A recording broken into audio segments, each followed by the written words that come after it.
Hi, good evening, Tallinn. This is Eleonora Granata, one of the programmers of the Tallinn Black Night Film Festival. I'm here with director Steven Bernstein, writer-director of Dominion. We wanted to tell you that there are still very, very few tickets available, and if you want to attend tonight to the world premiere of Dominion, the film that we are going to discuss now, you have to really make sure to go very fast to the IMAX at 6 p.m. today at 18 at the Cosmos Theater, the IMAX Theater. So thank you for coming, Stephen, all the way from LA. Thank you. And we're going to discuss a little bit the film. I just wanted to mention that the cast of this film is stellar. There are incredible performances that Steve was managing to extract from this fabulous actor and actress. And I would like to start with the question about how you put together such an incredible cast. It's a great question.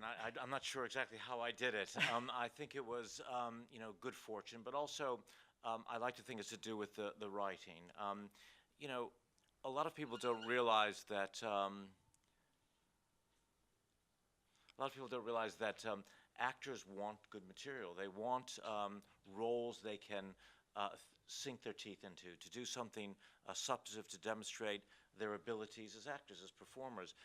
And you can say a lot of things about Dominion. It is a very actor-driven piece, and there are substantive roles. Dylan Thomas was genuinely a larger-than-life character. So for Rhys Ifans, who's actually a Welshman, as Dylan Thomas was Welsh, it was a great opportunity for him to demonstrate his considerable abilities. And people don't realize what a great actor Rhys Ifans is. In fact, he's in the Old Vic now. We just saw him there in a reimagining of The Christmas Carol. Is fantastic.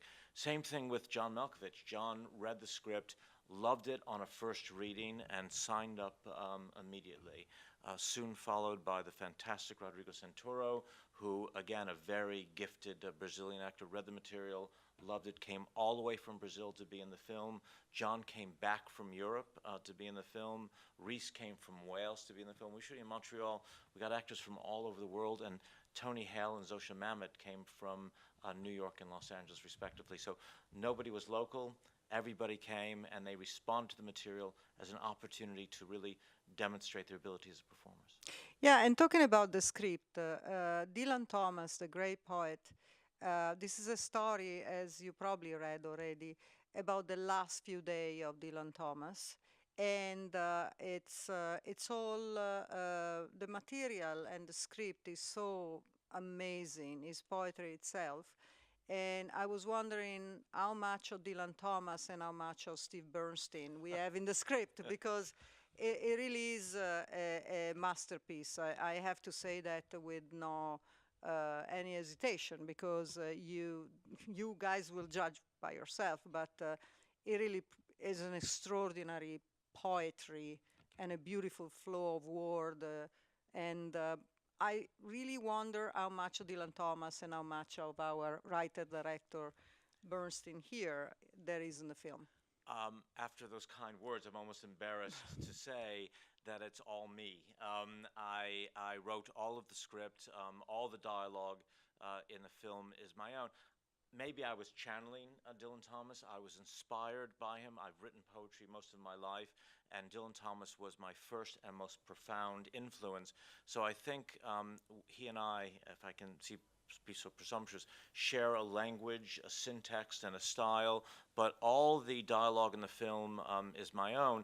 Now, there are sections where the character is reading his own poetry, and that, of course, is Dylan Thomas's, but all the dialogue is mine. And I wrote in a particular way. So much of the film is about the nature of language. It is about someone trying to impose his will on the world, and he does it through language. He's a master of language. He wants the world to be restructured as he wishes it to be. So he uses his powers of speech to try to influence everything around him through the nature of seduction and poetry. They're kind of the same thing. So he uses very beautiful language, or at least in my imagining of him, he uses this beautiful poetical language to try to influence others. Wonderful, and couldn't say any better. And great writer. And it is a very dark film. It's a film about someone who wants to die, who decides to die, and his self-destruction is bringing the whole world with him. And I wonder if there's something of you in there, or is like really the faithful portrait of the last day of Dylan Thomas. It's, again, a great question and a tough question because you're so close to the truth. I don't think in any way it's a faithful portrayal of Dylan Thomas's last day. I wasn't there. Nobody who was there will talk about it. We know that he had 18 double scotches within a few hours, enough to kill most people. Clearly, he was bent on some journey, and it seems likely that it was one of self-destruction. And most of my own life, I've been very self-destructive through excess and through endangering myself and those that I love for reasons that I can't wholly fathom. But that's the nature of art and of writing, is to try to understand the world, the nature of others, and our own natures. So I think for me, this work was one of catharsis, to try to examine why I did the things that I did. And I had the good fortune to survive. Dylan Thomas was less fortunate. We're all the poorer for it. And talking about this, sort of atmospheric of doom, but also of great beauty and love perfused into the film, there is something that was more challenging than other thing in tackling certain aspect of the life and the demise of Dylan Thomas, something that you felt particularly challenging for you to talk about. There was something... It is. I mean, I think that those people who are living lives of quiet desperation, as I think we all are constantly reaching for something that has some meaning or substance. So for me, the film has a certain beauty as the characters look for meaning in a world that at times seems meaningless. So they look for beauty in language. They look for beauty in love. They look for the thing that sustains us that we know as hope. When we believe that the world is malleable and can be altered and can be changed, it allows us to carry on. And at one point, Dylan Thomas ruminates on the nature of hope and how hope keeps us going. We think the world can be changed, that we can be changed. Why not carry on another day? So that's kind of what the journey of the film is about, is someone looking for meaning in a very dark world. And oddly, I think, and people will think I'm odd for saying this, in the end, I think the film suggests that there was something there. There's something there for all of us. It is life-affirming. It's just Dylan kind of missed the note. It must have been like a big challenge to tackle something that is so established and known in everybody, sense of literature and knowledge of poems. Everybody who loves poems know about Dylan Thomas.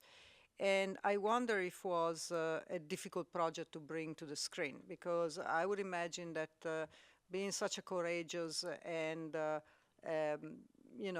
deep, meaningful and beautiful film with great challenge, I would imagine, to raise financing and to put it all together, particularly given the fact that you had like such a, expensive cast as well. So how... Was it difficult? Was it? You can't imagine how difficult this film has been before it was made, while it was made, and since it was shot. And if anyone had any doubt about my self-destructive inclination, all they had to do was look at my journey over the last 4 years. First of all, we shot the film in black and white, although we also shot it in color, so there may be a subsequent release in color so we can reach a wider audience. It was a difficult film for people to comprehend. The actors loved it, and that's why we got this great cast, but while we were shooting, people didn't always understand what we were about. It was only when we began finishing the film and showing it to people that we were amazed and delighted, truly amazed by the positive response, the overwhelming positive response. We had some test screenings and people loved it. We showed it to some sales agents. They got very excited by it.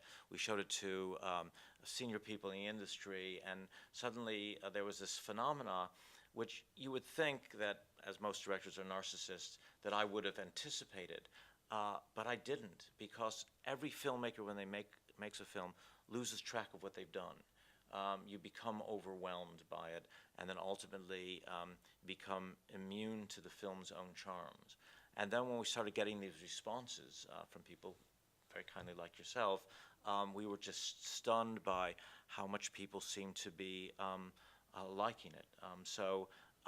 It has been a very, very hard journey. It's really been 4 years, which is a long time for independent film. We finally found an appropriate sales agent. We found audiences, and now people are wanting to buy the film. It's kind of exciting.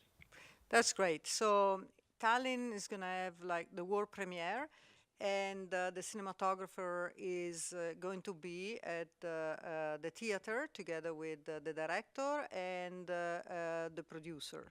So I really hope that whichever decision you are going to take for tonight, you are going to think very quickly to grab those last tickets at 6 p.m. at the Cosmos IMAX. I would like to ask another question to the director about the presence in Tallinn, if it's going to be the beginning of the journey of the film.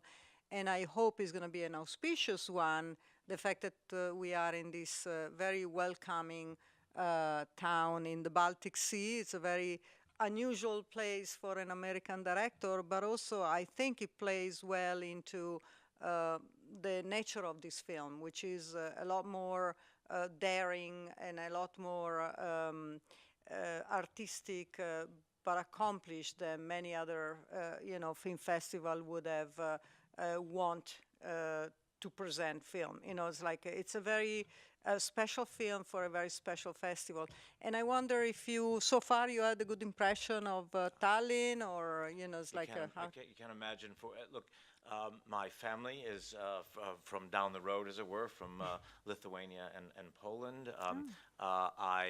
We've been delighted by our visit here. And look, Carolyn, my partner, and I have traveled all around the world with our different films, and we have different favorite festivals for different reasons. It was 3 days here we decided that this is one of our favorite festivals for a variety of reasons. First of all, you get a sense of the appreciation of film here. You feel it's an intellectual community. There's a concentration of size as well. The best film festivals are in smaller cities. So everywhere we go, every time we go out of the hotel, out the door, we're meeting another filmmaker. And that's the purpose of festivals, is to meet other filmmakers. You go to bigger places, I'll say Toronto because they don't have to worry about their business. And you rarely meet people. You meet everybody, but you meet no one at the same time because you're overwhelmed by the size of the crowd. Same thing with Cannes. Here, it's like Sundance used to be, where you're meeting people all the time and everyone's having a good time. And people genuinely are concerned about each other's films. There's no sense of competition. You meet fellow independent filmmakers who've been down the same road you have, who have suffered as you have, who have lived in fear as you have, who have lived in hope as you have, and you share a camaraderie that's special and magical, and it's very rare in a festival, and we've experienced it here at Tallinn. Oh, well, thank you so much. This is the kindest word. I hope Tina and all the team are listening to this, and thank you so much. And we're looking forward to see the film in a couple of hours. And thank you again. Thank It's been wonderful. Thank you so much.